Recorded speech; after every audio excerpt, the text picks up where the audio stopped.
The Painter's Vision. In a small, quiet town nestled between rolling hills, there lived a young painter named Elias. He was known for his breathtaking landscapes, which captured the world in colors so vivid they seemed more real than reality itself. But Elias was different from other artists.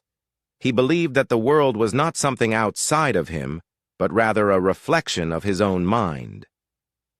One day, an old philosopher visited Elias's gallery and stood before a painting of the town's river at sunset.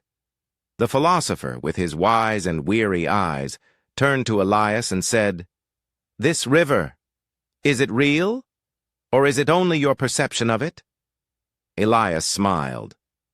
"The river exists as I see it," he replied. "To others it may look different, but to me, this is the only river that exists." The philosopher chuckled. "Ah, Schopenhauer's wisdom. The world is my representation. So you believe reality is nothing but what your mind perceives?" Elias nodded. "If a blind man walks past the river, does the sunset exist for him? If a deaf man watches a storm, does thunder exist in his world? We each paint our own world with the brush of our perception." The philosopher thought for a moment, then pointed at another painting, a bleak gray landscape Elias had painted during a time of sorrow. "And this? Why is this world so different from the others?" Elias sighed.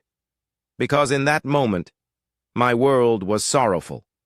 The world changes not because it changes, but because I change." The philosopher smiled. "Then you are both the artist and the creator of reality." Elias pondered this for a moment before picking up his brush. With newfound understanding, he began a new painting, not just of the world he saw, but the world he wished to see.